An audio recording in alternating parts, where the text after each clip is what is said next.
The Man with the Yin Yang Eyes. Season 2. Episode 23.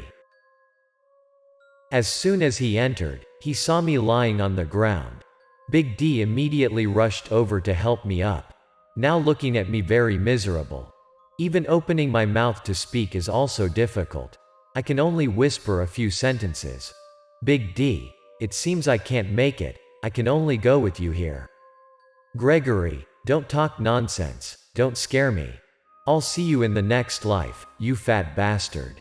After saying that, I let my hands drop to the floor, despite Big D's screams. But then Big D realized something wasn't right. Damn bastard, how dare you fool me?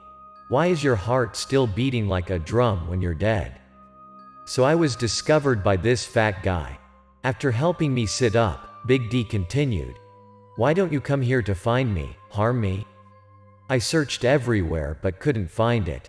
At this time, Wong said, stop it, this is not the place for you to talk. Big D, have you met my sister? Does she recognize you? You look down on me so much. Who can fool that childish play? I'm more and more disappointed in you. You know, not being able to save Wen was one thing that I regretted for the rest of my life. But there is one more thing that I can't help but blame myself for. It's because I want to revive my sister that I used the lantern's cage to capture Wen's soul. But unfortunately, in an accident, the lanterns were lost, only the one you just saw left. Wong, I really don't have anything more to say to you. Do you know that because of your childish play? So I broke the other lantern. And you are just a cruel, selfish guy. If you didn't do that, wouldn't Wen be reincarnated, happily living a new life, not just a homeless ghost wandering around? Okay, remember the old days. After all, you have overcome many tribulations together. I will help you find the lanterns containing Wen's soul, but you also have to deliver the antidote to the ancient worms used on that policewoman.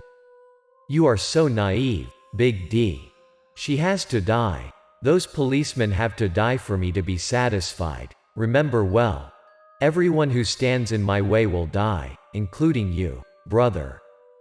Big D thought that a little old brotherhood could convince Wong, but he was wrong. He has sunk too deeply into the pit of hatred. You can't harm an innocent person like that. She's a good person, she doesn't deserve it, and if you still refuse to repent, I will find a way for you to stop. Even if I have to beat you, I'll do it. I thought it was only that bastard who came here for a woman. I didn't expect you to be as stupid as him. Saving that policewoman is just part of the reason I came here. What am I here for you still don't understand? Wong, stop it. Stop it before it's too late. Go back to being good Wong, kind and gentle that I have ever known. Hearing Big D's words, Wong couldn't help but think a little. He suddenly remembered the past. It's been a long time since he wanted to remember his former self. After the death of his sister, he wants to become stronger. He wants to be strong by all means, so he always lives in hatred. Only hatred can help him have the energy to live on. Hey kid, you're going to do something. Gentleman doesn't do something sneaky. Wong is really powerful. I thought that after talking with Big D and Deep Thought, he would not pay attention to his surroundings. Taking that opportunity, I planned to go back to the ancient worm jars, but I was discovered by him. After I was discovered, I didn't hesitate any longer, prepared to shoot the coins at the jars containing the ancient worm.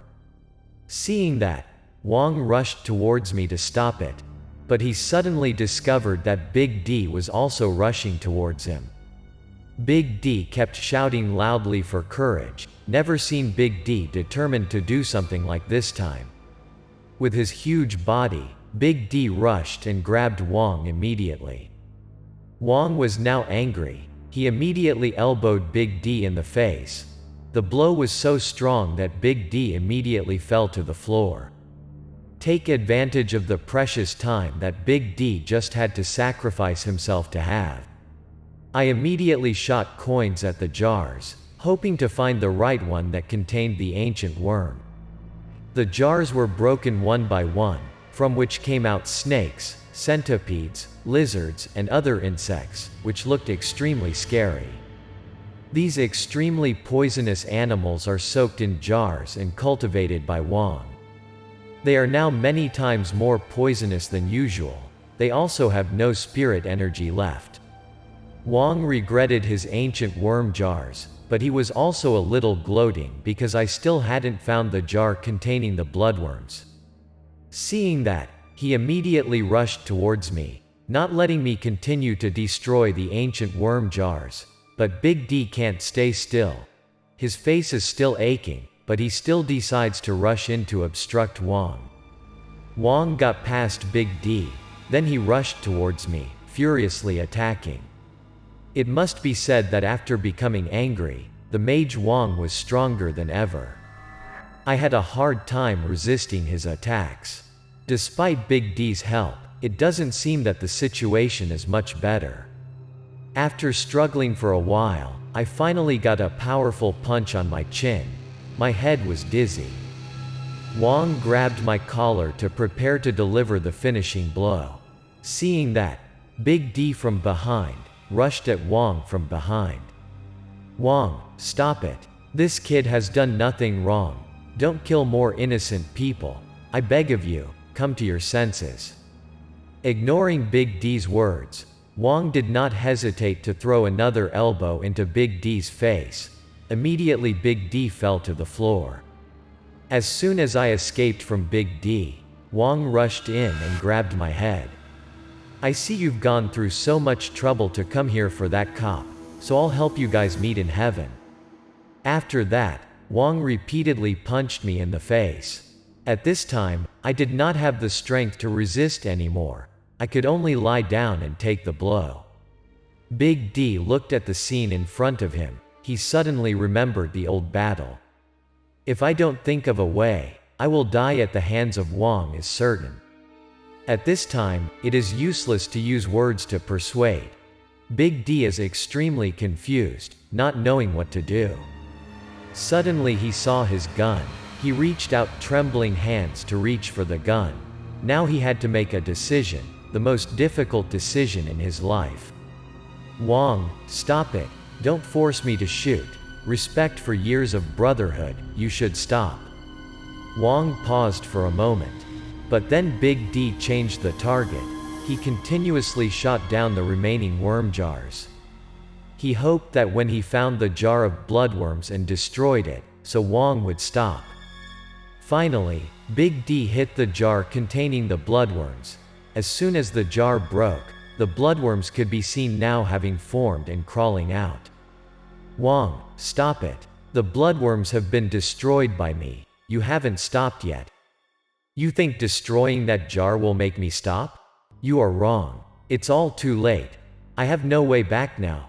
Want me to stop? Unless you kill me. At this moment, Wang is holding my head with one hand. My whole body is limp and helpless. My life is now completely in the hands of Wang. Kid, you're good, but I'm sorry. After finishing his words, Wang put all his strength into this finishing blow. In the end, he did not spare me. Right at that life and death moment, I heard the sound of gunshots. It turned out that Big D had shot directly at Wang. This moment for Big D is the hardest decision of his life until now. Personally ending the person who was once a close brother to him really is not an easy decision. The most surprising person was Wang. He originally thought that Big D wouldn't dare shoot him, but it was too late now. His face was extremely painful, and he slowly fell to his knees. You've woken up. I have cooked porridge for you. Hurry up and eat. It turned out that I had been in a coma for a day. When I woke up, I found everything very blurry. I was lying in a strange room. Was everything really over? Where is this? What's wrong with the bloodworms? Have you got the antidote? You just woke up. You don't have to worry about the bloodworms. The bloodworms have been destroyed by me. The antidote is also taken. Ms. Valentine will be saved. You don't worry anymore. You have to eat hot porridge, it's not good to let it cool. Then, Big D pushed the bowl of porridge towards me. After giving me a bowl of porridge, Big D continued. We are still in Thailand. Both of our arrest warrants have not been removed. Wait until you are well, and then we will return together, bringing proof of wrongdoing for both. After that, I asked about the situation of Wong, only seeing Big D sat without saying anything, just quietly reaching for the ashtray in front of him, his expression now very contemplative, contrary to his bright expression smile that I often see. Wong is dead. That's the price he has to pay for what he did. Looking at the number of cigarette butts, I can tell that Big D had to think a lot. Those who dare to harm the people I love will not have a good ending. No matter how powerful he is, I will defeat him. You don't know, when you were knocked unconscious by Wong, I beat him by myself. He kept begging me to forgive him, but I finished him off with one blow. Then we arranged to leave Thailand. Ahead of us was the way back home. We couldn't book a plane ticket. So, in the end, we have to become stowaways. I put on my shirt and walked away. For me, taking the train is more comfortable than going by plane. Standing on the dock and waiting for the train to arrive, enjoying the sea breeze and feeling refreshed after having everything settled, I feel more comfortable than ever. After getting on the boat, Big D put his arm around my shoulder and said that he specially rented this boat.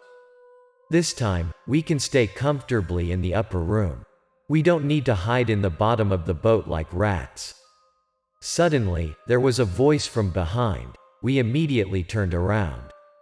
We realized the owner of the ship and the two juniors that I beat before. It was really bad luck. They were already waiting here, just waiting for us to get on the train to show up. At this time, they came to us with knives in hand, determined to arrest us. Why did you say you hired another ship? Why are we here? Who knows? I'm sure they know each other. Unexpectedly, it was still difficult until the last minute. It seems that the way back home is not easy. No time to think anymore. I immediately rushed into the sea. Seeing that Big D also rushed after me immediately. Now this is the only way to escape. Very well, just leisurely swim back to America. Oh, I forgot to remind you, there are a lot of sharks around here. Just enjoy it slowly. After saying that, the ship owner and his juniors burst into laughter. After saying that, they sailed away, leaving our two unlucky guys alone in the middle of the sea. Both of us are now very confused when looking around. Only water is water. The only thing the two of us can hold onto right now is a board that we both found by accident. But that doesn't get any better, because in front of us is the scorching sun, and then hunger and thirst will slowly kill us. While the two were desperate and gave up everything, Big D faintly heard the sound of a boat engine. A boat seemed to be running towards us. What a boat it is, and it's coming towards us. We're both thrilled now. When the boat approached, we really believed it wasn't an illusion, and this time we were saved. On the boat at this moment appeared a figure. This person was taking us towards us. No matter how rich our imaginations were, neither of us could have imagined that we would meet this person here again. For the two of us who were about to drown, the outstretched hand was like the hand of God. We both cried with joy, finally alive.